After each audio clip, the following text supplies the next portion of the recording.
Testing. I never know if this actually works when I'm close to the camera.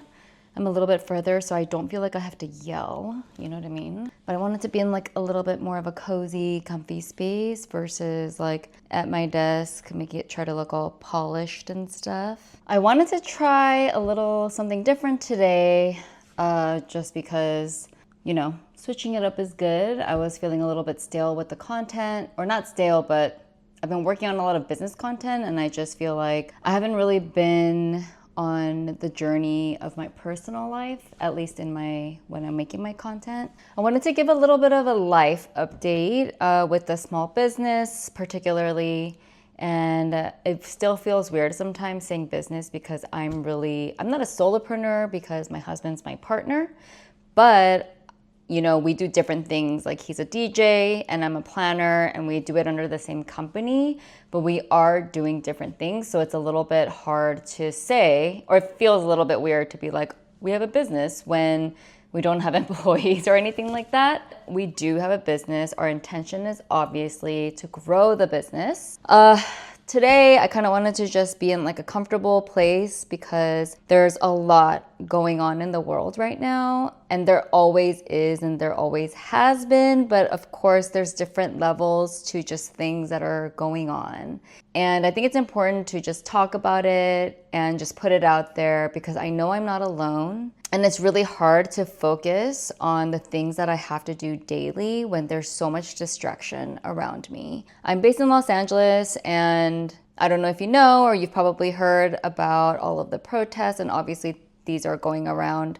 This is happening all over the country with the ICE raids and all of that. I'm not super politically informed. I do like to stay informed with the news, but I do like to remind myself during these moments that I can always control what I do, especially when it comes to clients, when it comes to the people that I interact with. And of course, it's easier said than done because also these past few months have been really tough for me financially and just getting work. Luckily, we are surviving. We are not in debt, which is something to be really thankful for. And to be honest, building the wedding business, this is really like officially year 3 in LA. And I think building the wedding business has been really fun, but it's also really challenging because it's not sustainable yet on its own. So luckily, I have a lot of event planning production experience, having worked at agencies and freelancing. I haven't really been able to find a lot of freelance work. Usually I can find it no problem, but obviously there's things going on with the economy, with tariffs, with just brands and companies being scared to spend money on certain things because of the way things are right now in our country. And that's a really tough pill to swallow, not just because it affects me directly in terms of work, but also because I know it affects so many other people in so many different ways and a lot of worse ways than it's affecting me. It's hard to just get through the day-to-day knowing that's kind of there. And of course, big picture wise, I know that we're going to be okay, but you just never know like what's going to happen. Looking back on Q2 and planning for Q2, we did book a few clients through just organic, or not organic, but just from Instagram and referrals. And that's been really refreshing because, you know, we do pay for outlets like, or marketplaces like The Knot to advertise on there. And that's always given us great clients as well. It's great to know that whatever we're doing with our content and marketing and just building relationships in LA is working to a certain extent. And I think with time, I think we'll be okay. But, you know, it's still just hard. The day-to-day is really hard. Staying motivated is really hard. And it's a reality that we're all living in. And I'm sure other business owners, other solopreneurs, other freelancers, you all feel this way too, at the weight of everything. And I'm hoping that we all just get through it together. Every week brings new challenges. I think right now what I'm trying to focus on is just making sure I do focus. Of course, I don't want to be blind and I don't want to be delusional to everything that's going on outside of myself. But the reality of it is I still need to make money. I still need to make a living. So I'm trying to compartmentalize all of those things. So each day it's like making a plan of things I have to work on. And that's obviously prioritizing client work, obviously trying to get more clients, doing things that also I enjoy. And like the marketing, when it goes to YouTube, making long form content, it's really takes a lot of time and energy, but I really love making it and I don't want to stop. And I know it is for the long term. So I'm really trying to focus on that. But every day I'm trying to divvy up tasks so that it makes sense. I made this little habit tracker. Actually, let me go get it. So I made this habit tracker. I'm really trying to focus on just using it. And it's not a perfect system and there's like so much. And then I realized I have to scale back or I can't focus on like 20 things at once, obviously. So right now for Q3, obviously working on booking more clients, but finally getting my digital wedding planner out, the Google Sheets, Google Docs templates. I've been sitting on it forever and I've talked about it here. If you've been following me, well, thank you for following me, first of all. But if you've been following my journey, I really, really need to launch it. And I still haven't done it. But anyway, that's what the next 3 months is for. I'm really, really going to focus on that. And then, of course, booking more clients. And then, honestly, I've also been looking for contract jobs and freelance jobs because, you know, girls got to eat. Like, I know I'm capable. And this year, I'm really trying not to feed off of desperate energy. I want to attract the work that is meant for me. And sometimes I'm like, oh, I lost that opportunity. But I'm trying to look at it as that opportunity wasn't for me. And that's okay, because I know I'll go after the ones that I really, really want. But anyway, I'm rambling a little bit. So anyway, in terms of the focus, I have this habit tracker. And then I also have my moleskin notebook, which I went over one time. You can watch the video here, or I always forget which side it is, but you can watch it here. Yeah, so that's what I'm working on for Q3, continuing my focus, taking the time that I have now, because if I do get a job or a freelance gig, I'm not gonna have all this time to work on content and marketing. So I'm really trying to get into a flow so that when I am busier, it's just kind of second nature to me. And it is getting easier. Sometimes I felt like I would never get out of this hole, like the business unmotivational spiral that I was in for a few weeks. I was like, I'm never gonna come out of the other side of it. But luckily I did. Trying to get back on the saddle, trying to ride out. I'm really trying to ride it out, you know, and just focus on what I have to do. The last thing that's really been on my mind a lot is pivoting.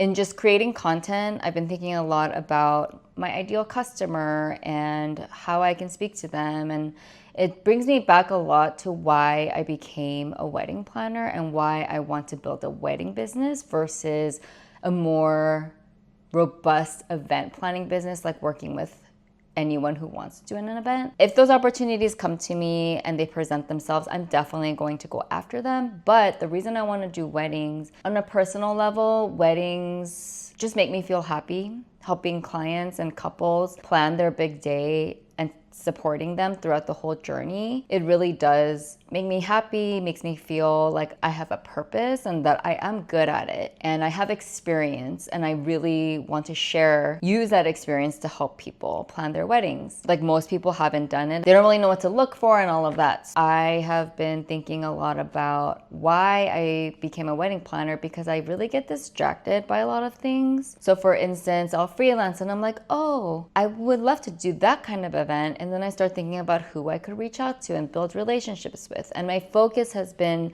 a little bit all over the place. And in the beginning, I really was just like, I don't want to freelance anymore. I don't want to work for any other companies.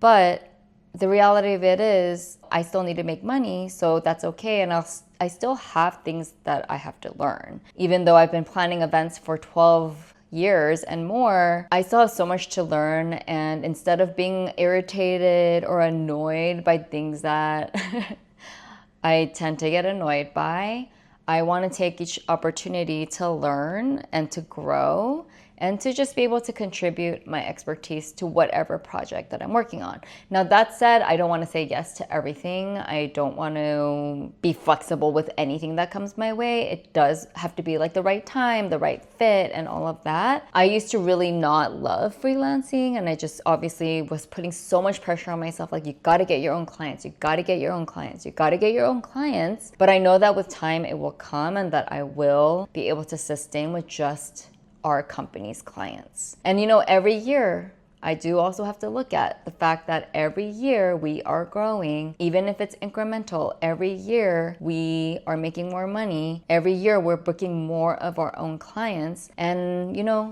with the seasons, with whatever's going on in our city, in the world, with our lives, it's okay to change course.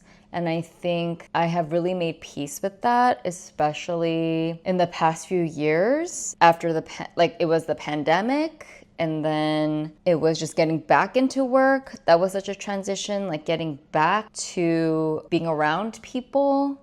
That was a big transition. Even now, I still have some anxiety over just having to constantly be out there and building relationships, but I do find that that's where I love connecting with people and just building community and building relationships with other people in the industry, with my clients. It doesn't have to be everlasting, Sometimes I used to think that's not going to be a long-term relationship, but sometimes relationships are about what's right for you in that season and what's right for them in that season. All that to say, if anyone else needs to hear this, pivoting is a-okay. Changing course is a-okay. Anything can change, especially the way we do our business or the way we make money. Anything can change in a split second. Anything can be taken away from us in a split second.